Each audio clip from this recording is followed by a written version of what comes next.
오늘 이 새벽 현장에서 또 온라인으로 함께 예배하고 기도하시는 모든 성도님들 주님의 이름으로 환영하고 축복합니다. 우리가 욥기를 계속 읽어가고 있습니다. 욥은 1장과 2장에서 일어난 그 비극을 설명할 아무런 죄도 짓지 않았다라는 것, 즉 자신의 무고함을 변론 중에 있습니다. 친구들과의 대화를 통해서 어느 정도 확인되었지만 욥은 엘리후가 등장하기 전, 그리고 하나님이 등장하시기 전 마지막 최종 변론을 28장부터 31장까지 하고 있습니다. 어제까지 읽은 30장에서 자신이 겪고 있는 정말 비참한 상황을 나열했습니다. 그러면서 자신에게 부당한 처벌을 내려놓고 아무런 응답이 없는 하나님을 계속해서 찾고 있습니다. 나는 이리의 형제 타주의 벗이 되었습니다. 야생 동물들과 동등하게 여겨지고 있고 친구들과 이웃들에게도 배척당하는, 그래서 버림받은 자가 되었습니다. 노후 준비를 잘해서 그 인생의 말년 아주 편안한 삶을 기대했지만 전혀 그렇지 못한 삶을 살아가고 있는 그런 상황입니다 라고 말합니다. 즉 고난 중에 있는 욥, 그런데 고난이 고독으로 이어집니다. 욥은 고난 때문에 힘들어하지만 어찌 보면 고독 때문에 더 힘들어하고 있습니다. 아무도 욥의 마음을, 그의 소리를 들어주지 않습니다. 이해하지 못하고 누구도 친구가 되어주지 못합니다. 가장 친구라고 여겼던 그 사람들이 대적자가 되었습니다. 우리도 이 땅을 살아가면서 고난을 만날 수 있습니다. 하지만 그 고난이 반드시 고독의 감정으로 결론 나야 하는 것은 아닙니다. 오히려 성도로서 고난의 자리에 있는 자들에게 친구가 되어주는 삶을 살아서 그들의 고독이 사라질 수 있게 하는 그런 우리가 은혜의 통로가 되기를 간절히 소망합니다. 이렇게 고난과 고독에 잠식되어 있는 욥은 반복해서 고백하는 것이 나는 이러한 재앙을 초래할 만한 어떠한 잘못도 범하지 않았다입니다. 그래서 오늘 우리가 읽은 31장의 앞부분에서는 자신이 어떤 마음으로 이 땅을 살아왔는지 이야기합니다. 먼저 1절 앞부분에 1절에서 8절까지는 나는 음란한 정욕을 품지 않았다고 주장합니다. 젊은 여인을 음탕한 눈으로 보지 않았다고 다짐합니다. 하나님이 낱낱이 알고 계시고 발걸음 하나하나 다 세고 계시기에 나는 맹세할 수 있다. 절대로 악한 일을, 다른 사람을 속이는 일을 나는 하지 않았다. 이어서 9절에서 12절까지는 기혼 여성과 불륜을 저지르지 않았다라고 주장합니다. 남의 아내를 탐내지 않았다. 여인을 탐할 기회를 노리지도 않았고 남의 아내를 범하지도 않았다. 만약에 그랬다면 내 아내가 다른 남자의 그 노예가 되거나 다른 남자의 품에 안겨도 나는 할 말이 없을 것이다. 사형 선고를 받아야 마땅한 그러한 범죄, 죄라는 것을 나는 알고 있다. 나는 그런 죄를 범하지 않았다. 그러면서 이어지는 13절과 15절에서는 종들에게 갑질을 하지 않았다라고 말합니다. 제가 새번역 성경으로 13절 말씀을 한번 읽겠습니다. 내 남종이나 여종이 내게 탄원하여 올 때마다 나는 그들이 하는 말에 귀를 기울이고 공평하게 처리하였다. 종들을 무시하지 않았습니다. 15절 나를 창조하신 바로 그 하나님이 내 종들도 창조하셨다.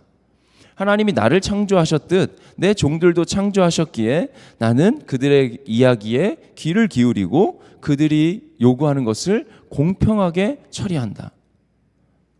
욥이 살아온 삶은 여기서 멈추지 않습니다. 이 정도만 살아도 야 진짜 잘 살았네 라고 말할 수 있지만 그는 더 나아가서 사회적 약자들을 학대하지 않았고 오히려 친절한 마음으로 그들을 도우며 살아왔다. 그것이 16절에서 마지막 23절, 오늘 우리가 읽은 마지막 절인 23절까지의 내용입니다. 가난한 사람들이 도와달라고 할 때 나는 거절하지 않았다.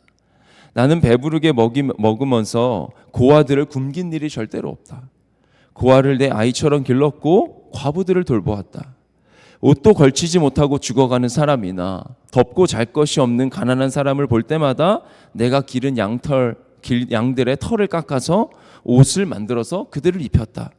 시린 허리를 따뜻하게 해주었고 그래서 나는 나를 축복하는 그들의 축복을 나는 받았다. 이렇게 자신이 베푼 선행을 이야기하면서 만약 내가 이런 일을 하지 않고 이것이 거짓이라면 나는 벌을 받아 마땅하다. 그것이 이제 22절, 23절인데요. 내 팔이 어깨뼈에서 떨어지고 내 팔 뼈가 그 자리에서 부스러지기를 바라노라. 나는 하나님의 재앙을 심히 두려워하고 그의 위엄으로 말미암아 그런 일을 할 수 없느니라. 아멘. 팔이 부러져도 할 말이 없고, 만약에 내가 그런 범죄를 저질렀다면 팔이 부러져도 할 말이 없고 팔이 어깨 축지에서 빠져나가도 나는 할 말이 없다. 하나님이 내리시는 심판이 얼마나 무서운지 잘 알고 있기에 나는 그런 파렴치한 일을 할 수 없었다 고백합니다. 자신의 과거도 하나님이 일하신 결과고 현재도 하나님이 일하시고 계시다라는 것을 인정하면서 자신의 무고함을 말합니다. 끝까지 친구들의 그 이야기, 너희들이 하는 그 주장, 인과응보에 의한 결론 수긍할 수 없다는 것이 욥의 주장입니다. 우리가 쭉 읽었던 욥기 말씀 중에 20장 19절 보면 소발은 욥이 고아를 학대하고 이웃의 가옥을 강탈했기 때문에 이런 고난을 받았다라고 주장합니다. 22장에서 엘리바스는 고대 사회에서 혐오의 대상이 되는 사회적 악행의 목록을 열거하면서 욥은 사회적 약자의 앞잡이라 그러면서 그런 결론을 내리며 사회적 약자를 억압했기 때문에 지금 고난을 당하고 있다고 주장합니다. 그렇게 주장했습니다. 인과응보, 반드시 죄를 지었기에 너는 고난당한다. 하지만 우리는 알고 있습니다. 욥은 당대의 의인이었다고 하나님께서 인정하셨고 하나님 앞에서 하나님을 경외함으로 어떤 삶을 살아왔는지 오늘 31장 1절에서 23절의 본문을 통해서 확인했습니다. 사회적 약자를 억압하지 않았고 오히려 도우며 살아왔다고 자신 있게 주장합니다. 그리고 이러한 주장은 그와 함께 살았던 동네 사람들에게 확인하면 바로 증명되는 그런 일들입니다. 성적 절제와 정결, 사회적 약자들에 대한 배려, 황금 만능주의를 배척하고 청빈한 삶, 이 황금 만능주의를 배척하고 청빈한 삶은 이제 내일 읽게 될 본문에서 등장합니다.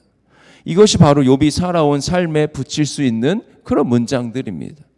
철저히 그는 호람되어 하나님 앞에서의 삶을 살았습니다. 주님이 인정하실 그러한 삶을 살아왔습니다. 오늘 본문을 통해 하나님께서 우리에게 말씀하십니다. 하나님 앞에서의 삶, 철저히 하나님 앞에서의 삶을 살아가라. 세상은 누군가 보지 않으면, 걸리지 않으면 된다고 말합니다. 하지만 우리는 우리의 삶에 주님이 늘 함께하고 계시지 않습니까? 혼자 있는 순간이 없고 그리고 걸리지 않을 수 있는 공간이 없습니다. 주님이 늘 우리와 함께하고 계십니다. 주님 우리를 골탕 먹이시려고 지켜보고 계시는 것이 아닙니다. 잘못 따지고 혼내기 위해서 잘못한 거 지적하려고 CCTV를 켜놓고 계시지 않습니다. 우리를 보호하시고 우리를 지키시며 우리에게 힘과 능력과 위로를 주시기 위해서 주님 우리를 지켜보고 계십니다. 하지만 주님이 원하십니다. 우리가 늘 주님 앞에서 행하는 것처럼 살아가기를, 그렇게 행하며 살아가기를 주님이 기대하고 계십니다. 우리가 그렇게 살아갈 때 우리를 통해 세상이 주님을 볼 수 있기 때문입니다. 욥이 당당하게 그 친구들 앞에 자신의 살아온 삶을 이야기하고 자신의 무고함을 주장합니다. 그는 철저히 하나님 앞에서의 삶을 살아온 것으로 보여집니다. 우리도 이 땅을 살아가면서 끝까지 내가 이 세상에서 살아가지만, 사람들과 함께 살아가지만, 그러나 주님 앞에서 내가 살아가고 있다. 주님이 나와 함께하고 계시다. 기쁜 마음으로 섬기기를 죽게 하듯 하는 삶을 내가 살아가야지. 무슨 일을 하든지 마음을 다하여 죽게 하듯 하기를 간절히 소망하며, 그렇게 기도하며 오늘 하루를 시작하기를 간절히 소망합니다. 우리가 그렇게 살아낼 때에 우리를 통해 주님의 일하심을 경험하게 될 줄 믿습니다. 그런 축복 가운데 오늘 하루의 삶을 살아내시는 성도님들의 삶, 또한 저의 삶이 되기를 간절히 소망합니다. 기도하겠습니다. 살아계신 하나님 감사합니다. 오늘도 우리에게 말씀을 허락하시고 무엇보다 그 하나님을 경외함으로 살았던 욥을 통해 오늘을 살아가야 하는 우리의 삶의 태도를 깨닫게 하시니 감사합니다. 오늘 하루 주어진 시간들, 이 시간들 속에 우리가 주님과 동행하게 하시고 주님의 함께 하심을 놓치지 않고 하나님 앞에서의 삶을 살아내는 귀한 한 날 되게 하여 주옵소서. 우리의 삶의 자리에 가지고 있는 기도의 제목들을 가지고 주께로 나아갈 때에 우리가 믿음으로 하나님께 구하게 하시고 하나님의 때에 하나님의 방법으로 응답하실 주님을 신뢰함으로 포기하지 않고 주께 구하게 하여 주옵소서. 무엇을 하든 주께 하듯 하는 우리의 삶이 되기를 간절히 소망하며 살아계신 예수님의 이름으로 기도드립니다. 아멘. 하늘에 계신 우리 아버지여, 이름이 거룩히 여김을 받으시오며 나라가 임하시오며 뜻이 하늘에서 이루어진 것 같이 땅에서도 이루어지이다. 오늘 우리에게 일용할 양식을 주시옵고 우리가 우리에게 죄 지은 자를 사하여 준 것 같이 우리 죄를 사하여 주시옵고 우리를 시험에 들게 하지 마시옵고 다만 악에서 구하시옵소서. 나라와 권세와 영광이 아버지께 영원히 있사옵나이다. 아멘.